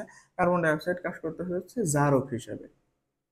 এখন এই বিক্রিয়াটা করার জন্য উনি করলো কি, কার্বন ডাই অক্সাইড বাদে আরো তো বিভিন্ন জারক আছে, অজৈব জারক, সেই জায়গায় উনি অন্য দিল, যে হচ্ছে কার্বন ডাই অক্সাইড বাদে অন্য কোনো অজৈব জারক প্লাস পানি H2O।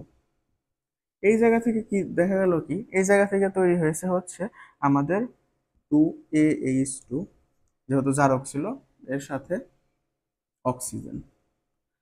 সো এই জায়গা থেকে একটা প্রমাণ হলো যে দেখো, এই জায়গায় তুমি কার্বন ডাইঅক্সাইড ইউজই করো নাই, কার্বন ডাইঅক্সাইড ইউজ না করা সত্ত্বেও এই জায়গায় কিন্তু আমাদের অক্সিজেন তৈরি হইতেছে। তার মানে কি, কার্বন ডাইঅক্সাইড থেকে অক্সিজেন আসতেছে না, অক্সিজেন আসতেছে হচ্ছে পানি থেকে। এই একটা বিক্রিয়া দিয়ে বিজ্ঞানী হিল প্রমাণ করলেন। তারপর আরেকজন বিজ্ঞানী আছে, বিজ্ঞানীর নাম হচ্ছে বিজ্ঞানী ভ্যান নিল। ভ্যান নিল উনি কি করলেন, উনি এই কার্বন ডাই অক্সাইড ঠিকই রাখলেন, কার্বন ডাই অক্সাইড রাখলেন, বাট করলেন কি, H2O এর বদলে দিলেন হচ্ছে H2S। এখন H2 এর বদলে H2S দিলে দেখা গেল কি, এই জায়গায় তোমার যে শর্করা তৈরি হওয়ার কথা ছিল CH2, শর্করা তৈরি হইলো। এর পাশাপাশি কি তৈরি হইলো, যে 2S তৈরি হইলো। এই জায়গায় কোনো অক্সিজেন তৈরি হইলো না। এখন চিন্তা করে বলো তো, যে এই যে H2S, এই জায়গায় এস আছে দেখে এই জায়গায় 2S আসছে। তার মানে এইটা তো মোটামুটি শিওর হলাম যে এই 2S এর জায়গায় যদি, এই H2S এর জায়গায় যদি H2O দিতাম, তাহলে 2S এর জায়গায় কি হতো, 2O। 2O মানে কি, O2। ঠিক আছে। আর এই যে পানিটা, পানিটা কই থেকে আসতেছে, কার্বন ডাই অক্সাইড থেকে আসতেছে। দেখো এই জায়গায় H2S যদি থাকে, তাহলে এই জায়গায় কোনো জায়গায় অক্সিজেন আছে, শুধু আসছে হচ্ছে কার্বন ডাই অক্সাইড। এবার পানির অক্সিজেন কই থেকে আসছে, পানির অক্সিজেনটা আসছে হচ্ছে কার্বন ডাই অক্সাইড থেকে। বাট অক্সিজেন গ্যাস যে নির্গত হচ্ছে, যেটা আমরা নিচ্ছি, সেটা আসছে হচ্ছে এই পানি থেকে। ঠিক আছে, এই জায়গায় H2S দিয়ে উনি প্রমাণ করে দিলেন যে এস দিছি, এই কারণে এই জায়গায় এস আসছে। এবার এই জায়গায় ও দিতাম, ও আসতো। ঠিক আছে, তার মানে এই পানি থেকে আসছে হচ্ছে আমাদের বিক্রিয়া। এবং লাস্ট যেটা, সেটা হচ্ছে রুবেন ও কামেনের বিক্রিয়া। এটাই হচ্ছে বেশ ভালো, তিনটার থেকে, মানে তিনটার মাঝে সবচেয়ে বেশি গুরুত্বপূর্ণ, রুবেন ও কামেন। এই দুজন করছে কি, এরা যখন সব ধরনের সব কিছুই ঠিক রাখছে, বাট 6CO2 + 12H2O, এই যে অক্সিজেন দিছে, অক্সিজেনের ক্ষেত্রে অক্সিজেনের পারমাণবিক ভর কত আমরা জানি, ভর হচ্ছে 16। বাট ওনারা 16 ভরের ইউজ করে না, ওনারা আইসোটোপ ইউজ করছে, মানে 18 এটা ইউজ করছে। এটা ইউজ করে দেখা গেল কি, এই জায়গায় গ্লুকোজ ঠিকঠাকই আছে, C6H12O6 + 12H2, ওই জায়গায় অক্সিজেনও ঠিকঠাক আছে। বাট 6O2 যে উৎপন্ন হয়েছে, এই অক্সিজেনটা দেখা গেছে হচ্ছে 18 আইসোটোপ, অর্থাৎ অক্সিজেনের 18 আইসোটোপ পানিতে ইউজ করছিল, সেই 18 আইসোটোপ পাওয়া গেছে হচ্ছে অক্সিজেন গ্যাসে, নির্গত গ্যাসে। তার মানে এই অক্সিজেন কই থেকে আসতেছে, অক্সিজেন আসতেছে হচ্ছে এই পানি থেকে, এটা মোটামুটি শিওর। অ্যান্ড এই যে পানি আসতেছে, পানি আসতেছে হচ্ছে এই কার্বন ডাই অক্সাইড থেকে। আশা করি এই পর্যন্ত বুঝতে পারছো। অ্যান্ড এটাই হচ্ছে ছিল আমাদের সালোক সংশ্লেষণ প্রক্রিয়া, যে নির্গত অক্সিজেন গ্যাস, সেই অক্সিজেন গ্যাস কই থেকে আসতেছে সেটা জানার প্রক্রিয়া।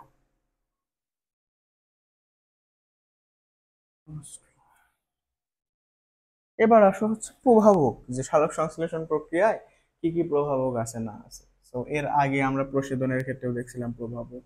হ্যাঁ, এই প্রভাবক গুলো হয় মূলত হচ্ছে দুই ধরনের, কিছু থাকে বাহ্যিক প্রভাবক এবং কিছু থাকে অভ্যন্তরীণ প্রভাবক।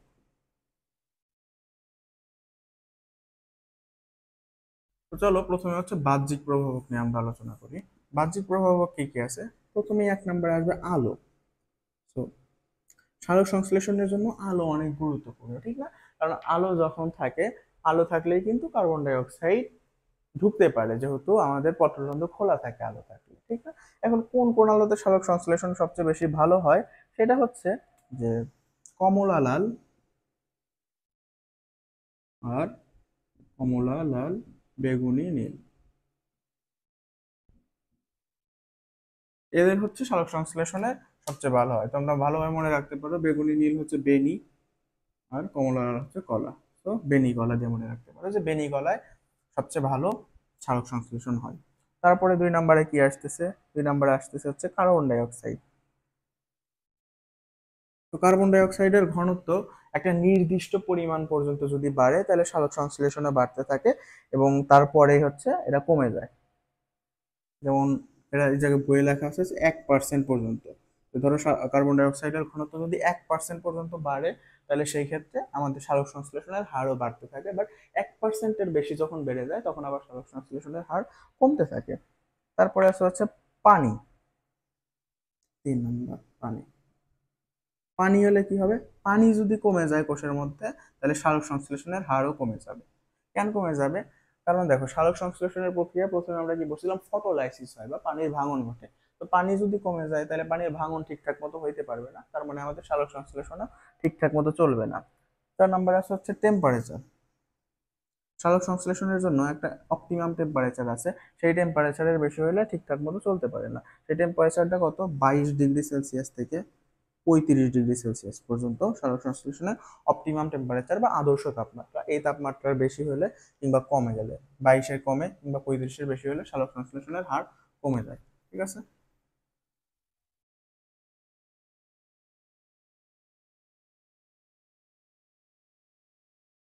তারপর অক্সিজেনের ঘনত্বের উপরে ডিপেন্ড করে।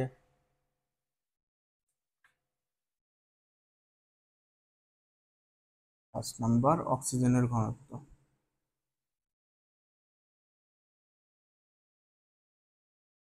অক্সিজেনের ঘনত্ব হচ্ছে ব্যস্তানুপাতিক, এগুলা সব দেখলাম সমানুপাতিক, যে কমলে কমতেছে বাড়লে বাড়তেছে। বাট অক্সিজেনের ক্ষেত্রে হচ্ছে ব্যস্তানুপাতিক, অর্থাৎ কোষের মধ্যে যে ধরো অক্সিজেনের পরিমাণ বেড়ে গেছে, অক্সিজেনের পরিমাণ যদি বেড়ে যায় তাহলে আমাদের সালোক সংশ্লেষণ বা ফটোসিনথেসিসের পরিমাণ কমে যাবে। এটা হচ্ছে প্রথম ব্যস্তানুপাতিক পাইলাম আমরা। আরেকটা ব্যস্তানুপাতিক আছে, আর সেটা হচ্ছে অভ্যন্তরীণ প্রভাবকের মধ্যে আছে। সেই ব্যস্তানুপাতিক কোনটা? সেটা হচ্ছে আমাদের শর্করার পরিমাণ। 11 নম্বরে আছে বইয়ে, শর্করার পরিমাণ।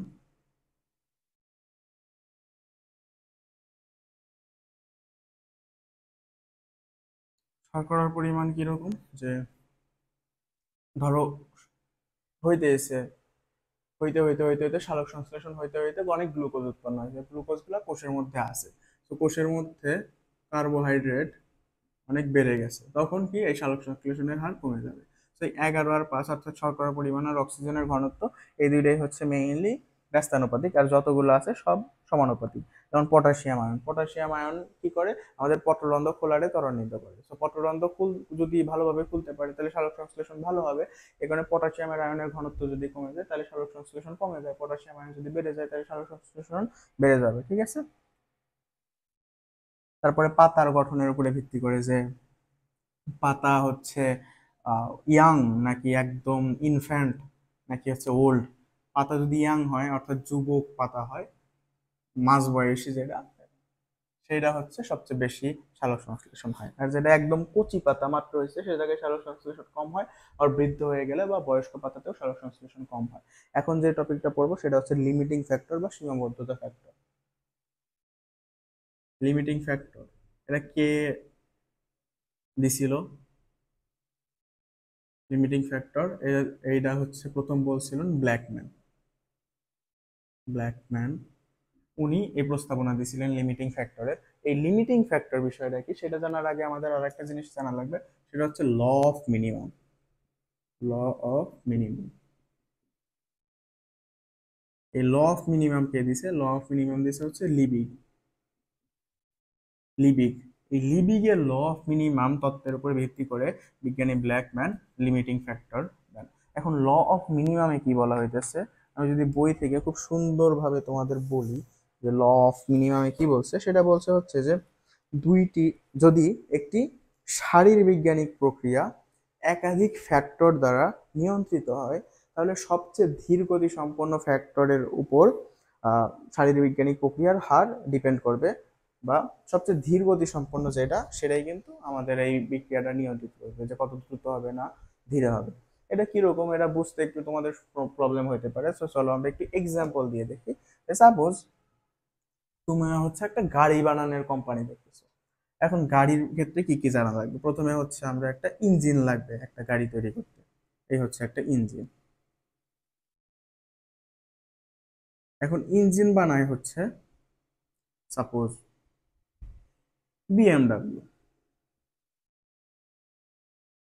এখন এই বিএমডাব্লিউর ইঞ্জিন বানাইতে সময় লাগে হচ্ছে 20 দিন। তারপরে আর কি আছে, গাড়ির বডি আছে।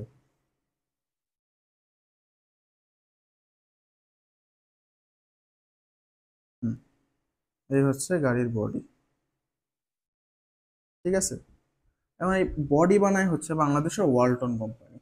ওয়ালটন কোম্পানি বডি বানায় আর বিদেশ থেকে ইঞ্জিন নিয়ে আসে। তো এই বডি এটা বানাইতে ওয়ালটনের সময় লাগে হচ্ছে 10 দিন। আর চাকা, এই চাকাগুলা বানায় হচ্ছে ধরো ইন্ডিয়ান টাটা কোম্পানি। টাটা কোম্পানির চাকা বানাইতে সময় লাগে হচ্ছে 5 দিন। এখন বলো তো কোনটা সবচেয়ে ধীরে হইতেছে? সবচেয়ে দ্রুত হইতেছে চাকা বানানো 5 দিন।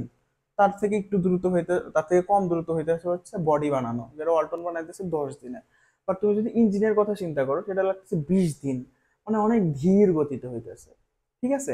এখন চিন্তা করো তো যে পুরা গাড়িটা তুমি হাতে পাওয়ার আগে কয়দিন টাইম লাগবে? অ্যাটলিস্ট 20 দিন টাইম লাগবে। কারণ কি, তুমি 5 দিনে চাকা বানায় বসে আছো, গাড়ি লাভ আছে? চলতে পারবে না। তারপরে 10 দিন গেছে, তোমার চাকা হয়ে গেছে। তারপরে আরো 5 দিন শেষে 10 দিনের মধ্যে ওয়ালটন তোমার বডিও বানায় গেছে। তো টোটাল 10 দিনে তোমার চাকা আছে, বডি আছে, লাভ আছে? গাড়ি চলতে পারবে? পারবে না। কারণ তোমার ইঞ্জিন এখনো তৈরি হয় নাই, ইঞ্জিন তৈরি হবে 20 দিন পরে। অর্থাৎ যেটা তোমার সবচেয়ে ধীরে হইতেছে সবার শেষে শেষ হবে, ওইটার উপরে ডিপেন্ড করতেছে তোমার বিক্রিয়াটা কত দ্রুত হবে। এখন সাপোজ এই ইঞ্জিন বানানোর দায়িত্ব তুমি বিএমডাব্লিউ থেকে ক্যান্সেল করে দিলা, যেদের অনেক টাইম লাগতেছে, এটা দিলে হচ্ছে তুমি রলস রয়েছে। এখন ওরা বানায় দিল হচ্ছে ইঞ্জিন 7 দিনে। তাহলে এখন এই জায়গায় লিমিটিং ফ্যাক্টর কোনটা বলো তো? এই জায়গায় তুমি 5 দিনের মধ্যে চাকা বানায় ফেলছো, 7 দিনের মধ্যে ইঞ্জিন বানায় ফেলছো, ব্যাস। ইঞ্জিন আছে, চাকা আছে, গাড়ির বডি নাই, গাড়ি চলতে পারবে? পারবে না। তখন গাড়ি কার উপর ডিপেন্ড করতেছে? ওয়ালটনের উপরে, বডি বানানোর উপরে।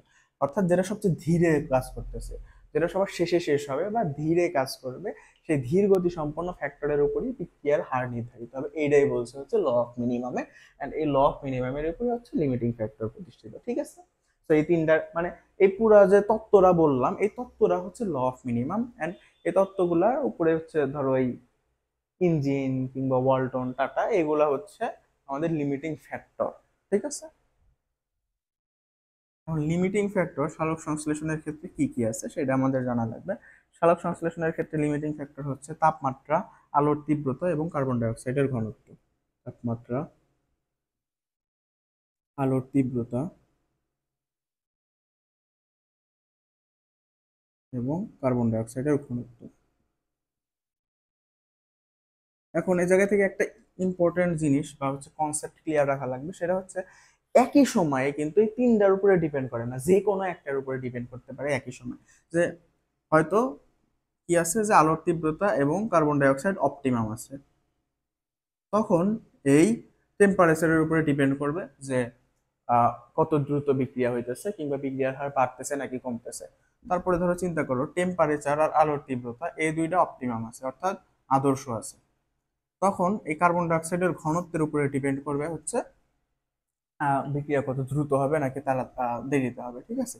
তো প্রথমে টেম্পারেচারের কথা চিন্তা করি।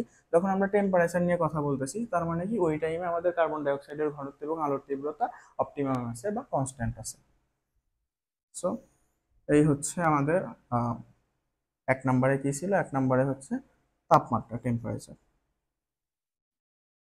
সো এদিকে হচ্ছে বিক্রিয়ার হার এবং এদিকে হচ্ছে টেম্পারেচার।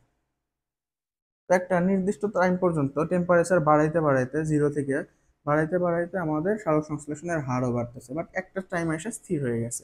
তারপরে তুমি তাপমাত্রা বাড়াইতেছো কিন্তু এটার বাড়তেছে না, একদম সমান্তরালে যাচ্ছে। তারপরে আবার তুমি তাপমাত্রা বাড়াইতেছো, তখন এটার বাড়া কিংবা সমান্তরাল তো দূরে থাক, এটা হচ্ছে তখন আবার কমা শুরু করছে, কমতে কমতে আবার 0-তে নেমে আসবে। এই ক্ষেত্রে এই যে মাঝখানের অংশটুকু, ধরো এরা হচ্ছে 30 ডিগ্রি সেলসিয়াস এবং এরা হচ্ছে 35 ডিগ্রি সেলসিয়াস। তো এটাই হচ্ছে আমাদের অপটিমাম টেম্পারেচার, অপটিমাম বা আদর্শ। এবং এই টাইমেই কিন্তু সালোক সংশ্লেষণের হার সর্বোচ্চ হবে। কারণ এর আগের দুইটা তো অপটিমাম ছিলই, বা স্থির ছিল নির্দিষ্ট জায়গায়, যে জায়গায় সর্বোচ্চ পরিমাণে হইতেছিল। এখন 0 ডিগ্রি সেলসিয়াসে ছিল, 0 ডিগ্রি সেলসিয়াস থেকে তুমি বাড়াইতেছো 30 ডিগ্রি পর্যন্ত, এটা বাড়তেছে, বাড়ার পরে 30 থেকে 35-এর মধ্যে এই টাইমটাতে সর্বোচ্চ পরিমাণ, এ জায়গায় বাড়তে হচ্ছে না কমতে হচ্ছে না, কনস্ট্যান্ট আছে। বাট 35-এর থেকে তুমি যখন আরো টেম্পারেচার বাড়ানো শুরু করছো তখন আরো তাপমাত্রা কমতেছে। ঠিক আছে। তারপরে ধরো হচ্ছে কার্বন ডাই অক্সাইডের ঘনত্ব, এটাও ঠিক একই রকম। এই জায়গায় এই সময় কি, এখন আমরা ধরো টেম্পারেচার স্থির আছে, টেম্পারেচার 30 থেকে ধরো 30 ডিগ্রি সেলসিয়াস আছে সামহাও, 30 ডিগ্রি সেলসিয়াস, তো এটা কনস্ট্যান্ট অ্যান্ড এটা হাইয়েস্ট চলতেছে। তখন কি, কার্বন ডাই অক্সাইডের ঘনত্বের উপরে ডিপেন্ড করবে, যে ঘনত্ব বাড়তেছে, কার্বন ডাই অক্সাইড বাড়তে বাড়তে একটা নির্দিষ্ট টাইম পর্যন্ত সালোক সংশ্লেষণের হার বাড়বে, এবং তারপরে আবার যখন তুমি বাড়ানো শুরু করবে সালোক সংশ্লেষণের হার কমতে থাকবে। ঠিক আছে। এটা হচ্ছে কত, এটা হচ্ছে 10 মিলিগ্রাম পার ঘন্টা। ধরো 1 ঘন্টায় 10 মিলিগ্রাম কার্বন ডাই অক্সাইডের সাপ্লাই আছে, এইটা হচ্ছে পিক বা সর্বোচ্চ। এর থেকে যদি আরো বেড়ে যায় সাপ্লাই, 11-12 হয়ে যায়, তখন সালোক সংশ্লেষণের হার কমতে থাকবে। আর যদি 10-এর কম থাকে তাহলে সালোক সংশ্লেষণের হার তুলনামূলক কম থাকবে। ঠিক আছে। তারপরে আসা হচ্ছে আলোর তীব্রতা। আলোর তীব্রতার ক্ষেত্রে বাকি দুইটার মতো না, এটা হচ্ছে বাড়তে থাকে এবং একটা সময় কনস্ট্যান্ট হয়ে যায়। অর্থাৎ গ্রাফটা হচ্ছে এরকম, আলোক তীব্রতা, আলোর তীব্রতা যদি একটা নির্দিষ্ট সময় পর্যন্ত বাড়াইতে থাকো বাড়তে থাকবে, এবং তারপরে কনস্ট্যান্ট হয়ে যাবে। তারপরে তুমি যতই বাড়াও না কেন, তীব্রতা যতই বাড়াও না কেন, সালোক সংশ্লেষণের হার এই কনস্ট্যান্টই থাকবে, এর বেশি হবে না। ঠিক আছে। এই পর্যায়ে হচ্ছে এটা, এই পর্যায়ে এটা বিভিন্ন ক্ষেত্রে বিভিন্ন রকম হতে পারে। অর্থাৎ আলোর তীব্রতার ক্ষেত্রে বিষয়টা হচ্ছে যে তুমি আহ, যতই বেশি বাড়াইতে থাকবে আলোর তীব্রতা, সালোক সংশ্লেষণের হার তত বাড়তে থাকবে। বাট একটা টাইমে যায় আর বাড়ার কোনো ওয়ে থাকবে না। বুঝছো যে বিষয়টা কিরকম? তোমার একটু চিন্তা করো যে ধরো আলো বাড়াইতেছো, আলো বাড়াইলে কি হইতেছে, তোমার যে পত্ররন্ধ্র গুলো আছে খুলে যাইতেছে, সালোক সংশ্লেষণের হার বাড়তেছে। আরো আলো বাড়াইলে আরো কিছু পত্ররন্ধ্র খুলে গেল, সালোক সংশ্লেষণের হার বাড়লো। বাট একটা টাইমে যায় কি হবে, সব পত্ররন্ধ্রই তো খুলে গেছে, তখন তুমি যতই আলো বাড়াও তখন কি আর হচ্ছে তোমার লাভ আছে, সালোক সংশ্লেষণ বাড়তে পারবে? কারণ এত ক্যাপাসিটি হাইয়েস্ট হয়ে গেছে, আর বাড়তে পারবে না। এই হচ্ছে মেইন থিং। এখন এই জায়গা থেকে এমসিকিউতে দুই একটা কোশ্চেন আসে যে টমেটো উদ্ভিদে বেশি কার্বন ডাই অক্সাইড সরবরাহ করলে পাতায় নেক্রোটিক অঞ্চল তৈরি হয়, অ্যান্ড ত্যান এরকম আরো কয়েকটা জিনিস আছে, এগুলো পড়ে নিবা, রিডিং করবে এই জায়গা থেকে। অ্যান্ড সর্বশেষ যেটা আসে সেটা হচ্ছে রিয়াকশন কোএফিসিয়েন্ট বা সরি ফটোসিনথেসিস কোএফিসিয়েন্ট বা কি সালোক সংশ্লেষণের হার, পি কিউ, ফটোসিনথেসিস কোএফিসিয়েন্ট বা পি কিউ দিয়ে প্রকাশ করা হয় সালোক সংশ্লেষণের হার। এটা কি, এটা হচ্ছে প্রতি মুহূর্তে একটা বিক্রিয়ার ক্ষেত্রে, সালোক সংশ্লেষণের ক্ষেত্রে অক্সিজেন কতটুকু ত্যাগ করলো এবং কার্বন ডাই অক্সাইড কতটুকু গ্রহণ করলো, এই দুইটার অনুপাত। এখন বের করি, চলো আমরা সালোক সংশ্লেষণের বিক্রিয়াটা লিখি, যে 6CO2 + 12H2O, এটা থেকে কি তৈরি হবে, গ্লুকোজ প্লাস 6H2O + 6O2। এ জায়গায় দেখো তো, অক্সিজেন ত্যাগ করছে কত, 6 অণু, এবং কার্বন ডাই অক্সাইড গ্রহণ করছে কত, এটাও 6 অণু। সো 6/6 = 1। সো এই জায়গায় রিয়াকশন কোএফিসিয়েন্ট হচ্ছে 1। ঠিক আছে। ঠিক এরকম করেই হচ্ছে বের করা হয়, বিভিন্ন ক্ষেত্রে বিভিন্ন রকম হয়। এই তো, এই হচ্ছে আমাদের সালোক সংশ্লেষণের সমাপ্তি। জাস্ট লাস্টে দুই একটা এমসিকিউ আছে, তোমরা রিডিং করবা, তাই কিন্তু হয়ে যাবে। লাস্টে কি কি এমসিকিউ আছে আমি হচ্ছে দুই একটার কথা বলি, দেখি। তো হচ্ছে যেমন ধরো যে সালোক সংশ্লেষণে লাল ও নীল আলো সর্বাধিক ব্যবহৃত হয়। অর্থাৎ রিয়াকশন কোয়েশ্চেন যে পড়তেছে এই টপিকের মধ্যে আছে যে আলো শিরোনামে, যে কিভাবে সালোক সংশ্লেষণ হার নিয়ন্ত্রণ করা যায়, এই অংশের মধ্যে আছে, আলোর মধ্যে আছে সালোক সংশ্লেষণে লাল ও নীল আলো সর্বাধিক সক্রিয়। এর আগে আমরা বেনি কলা পড়ছি না, এই জায়গায় লাল ও নীল পড়তেছি।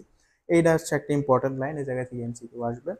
তারপরে কার্বন ডাই অক্সাইড, এই হেডিং এ আসছো, এই জায়গায় আছে 0.9 থেকে 1% পর্যন্ত কার্বন ডাই অক্সাইড সংশ্লেষণের হারকে সর্বোচ্চ পর্যায়ে উন্নীত করা যায়। অর্থাৎ যদি কার্বন ডাইঅক্সাইডের ঘনত্ব 0.9 থেকে 1% পর্যন্ত বাড়ানো যায়, তাহলে এই পর্যায়ে সালোক সংশ্লেষণ সবচেয়ে বেশি হবে।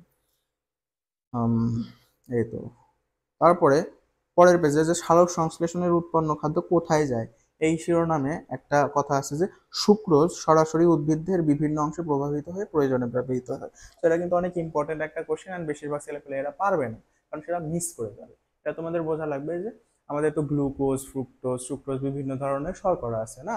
এখন উদ্ভিদ দেহে যে স্থানান্তরিত হয়, এক জায়গা থেকে আরেক জায়গায় যায়, এটা কি হিসাবে যায়? গ্লুকোজ হিসাবে যায়, ফ্রুক্টোজ হিসাবে যায়, নাকি কি হিসাবে যায়? এটা যায় হচ্ছে সুক্রোজ হিসাবে। সুক্রোজ কি? সুক্রোজ হচ্ছে চিনি। সিম্পলি আমরা যে চিনি গুলা খাই ওগুলাই হচ্ছে সুক্রোজ, তো এই সুক্রোজ হিসাবেই পরিবাহিত হয়। ঠিক আছে, তো তারপরে হচ্ছে শ্বসন। নেক্সট ক্লাসে আমরা শ্বসন করব, আর 2টা ক্লাস লাগবে শ্বসন করার জন্য। তো আশা করি ক্লাসগুলো করতে থাকবা, অ্যান্ড বেস্ট অফ লাক। ক্লাসগুলো করলেই কিন্তু হবে না, এরপর অবশ্যই বই পড়া লাগবে, বই পড়ে কোশ্চেন প্র্যাকটিস করা লাগবে। আমার জন্য দোয়া করো, আমার সামনে 2 দিন পর থেকে পরীক্ষা, তো ভালোভাবে পরীক্ষা যেন দিতে পারি, তোমাদেরও পড়াইতে পারি, সেজন্য দোয়া করো। আসসালামু আলাইকুম।